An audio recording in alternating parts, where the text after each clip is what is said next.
Let me ask you a quick question. What does it really take? I mean, we always talk about with fighters, it's about ethic, and you've seen all the Rocky stuff where he gets up at like 5 in the morning, he's cracking raw eggs, and he's doing all that. So, I mean, what is the real sacrifice? What personality do you have to have? Is that something that you develop? Is that something that has to be in you? Do you know, that eye of the tiger that we're talking about that plays you in? So, I mean, what do you see in people that you know this guy's going to turn into something bigger than what he is right now? The mentoring aspect from the beginning, which Maria was mentioning. Again, there's a lot of talented people, but it's not only talent that has to do, like, it depends what kind of a level of fighter you're talking about right now, because if you have the talent and the intelligence and the athleticism, you will become something very special when you fight. But becoming a fighter, you gotta just love to fight and not quit, and have a big heart, because you know you are getting hit. It's very important. You just gotta love it. It's gotta be in you and not to quit. And yes, you could develop that and you could fall in love with the sport. Like the little kids that I have right now in the gym, they started and they weren't so good, and I had parents in the gym saying, "Oh, these kids shouldn't be in martial arts," because I advanced them to the advanced groups, and now they're one of the best ones because they really love it and they're not quitting and they're training hard. So I think very, very important. Yes, the great fighters are born. I believe that they're born a fighter, and if they get hit, they'll come back with 3 more punches on you. So some fighters are born, and the special ones are born. I believe in that as a trainer, but you gotta just love to fight, and it takes a lot. You know, it takes everything, ability, you know, physical ability, mental, but mental is very, very important also, because once you get the weapons, your tools polished in the gym, the next step, 80% is mental when you fight. And if you're ready mentally, you're ready to fight. And if you're not, you're not. There's a lot of talented people, but they can't fight when they go up to big stage. So it's so much. I could talk all day what a great fighter is, but I'm just giving you guys just a little bit of what it takes. Great. Any questions? Yes. Yes. I have a question slash comment. The people who come to your gym obviously come because they recognize your ability and your talents to train them.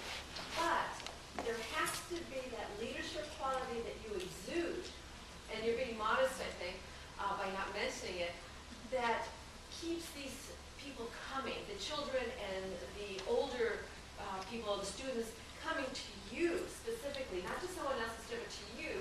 And I think, and just listening to you, you must have that quality of inspiration to inspire your students to continue, no matter how many times they get knocked down, get up. And if they may not love the sport, but you're inspiring them into a different direction. And I think that's also a good quality for a leader to have.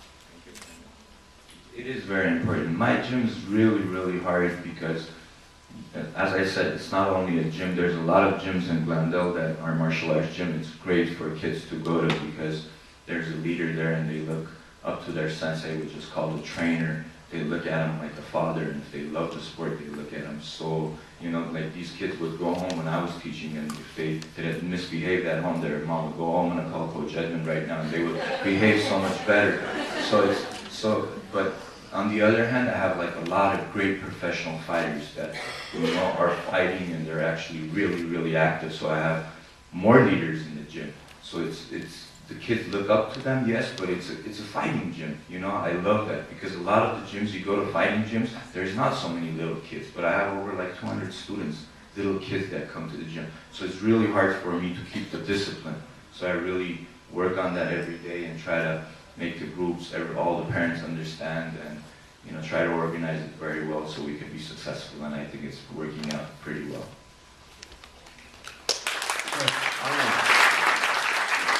What about little girls? Can they join your gym? Because we have some people who are interested. Yeah. Of course, we have girls in our gym. We have little girls in our gym, and we have the best girl fighter in our gym. And that, I mean, she's so good, and everybody looks up to her. Whether you're a girl or a guy, you want to learn from that girl. And you know that when she walked in the gym, I'm being honest, I didn't want to train her. And now all the little girls in my gym follow her, and she's amazing. Again, I wish she was here, and she said, "Say sorry, the next time she will be here for sure." There's another question over here. Yes, I'm a teacher, public school in Glendale. For how do you teach them discipline and also not to get into fights? Not to get into fights, but use it as a sport, because we encourage them not to fight. Well, you know, when you're stronger than your opponent, you never want to fight. It gives you fear in a way to hit your, somebody that's trying to cause trouble to you.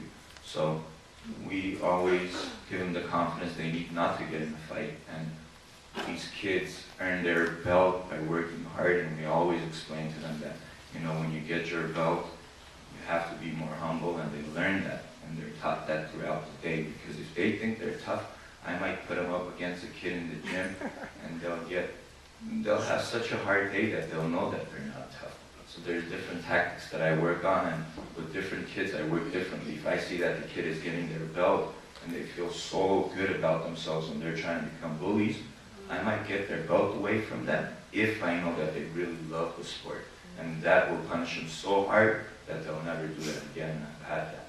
So, just putting different tactics together and being intelligent and having the experience, I have to deal with each and one of the kids individually if I have a problem like that, and the parents notify me, and I could work around that. But everybody is taught to be very humble and good. And I think martial arts is a way of life, and I explain that to them all the time, and they learn that very well. Any more questions? Yes. What does MMA mean? MMA means mixed martial arts, which all the styles of martial arts could compete. It's cage fighting, but a lot of people think it's crazy, and my mom too, she doesn't like me, fighting, but realistically it's one of the safest sports right now. It's safer than football, no injuries, tap outs. You could always, if somebody's submitting you, choking you, or has you in an arm bar, you could tap out and the referee could stop the fight. You go through state athletic commission, and all the fighters are healthy and safe to fight. And it's one of the biggest rising sports in the world, so a lot of people would look at it and go, oh my god, this is crazy, they're hitting each other on the ground. And when somebody's pinned on the ground and you're hitting them, they have nowhere to move, referee just stop the fight. In boxing, injuries are more because it's a 12-round fight and you're constantly hitting the head and the body. So boxing is a little bit more tougher and damages are a little bit more to the brain. So mixed martial arts is a very, very safe sport, and a lot of people don't understand that, because yes, it's in a cage, they go, oh my god, this is crazy, we don't want to watch this, but it's a great sport, and if you don't want to fight, they'll teach you a lot of discipline for sure. Any more questions? Yes, Steve. Edmond, you talked about Rhonda, who became a huge champion, and her story is very interesting. I'm curious to know, if you could sum it up into like 3 different areas, what are the 3 qualities that makes this girl a champion? Because I think it connects to everything in life and business, that mindset of a champion. What is it that makes her different than the rest? She's different because she works so hard. She does 3 trainings a day that I've never seen anybody train like that. And she just loves it. She works, like, I would say 15 hours a day on herself, and the attitude she has, she never gives up.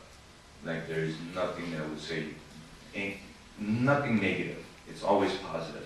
I never talk about her getting tired in the ring, or, she'll be sick and she'll fight the next day. She'll beat any best fighter in the world. That's what I believe, and she's been doing that.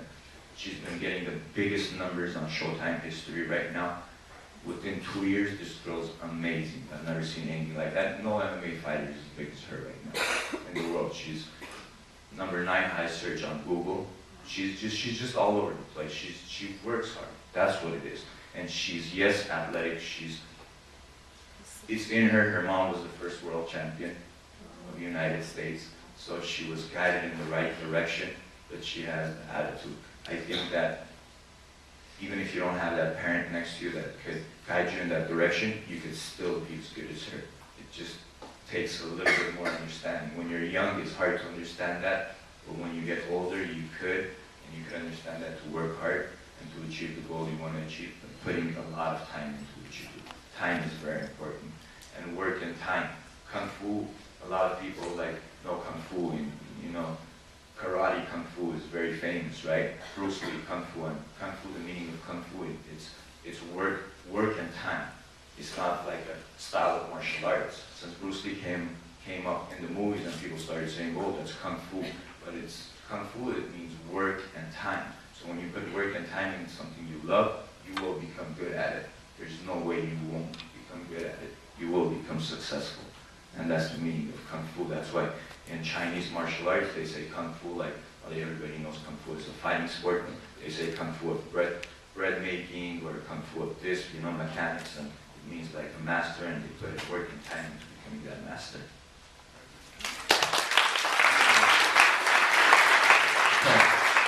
So this is the Kung Fu of leadership then today, right? Okay. Well, Edmond, we'd like to recognize you for your accomplishments and your success, and best of luck tonight.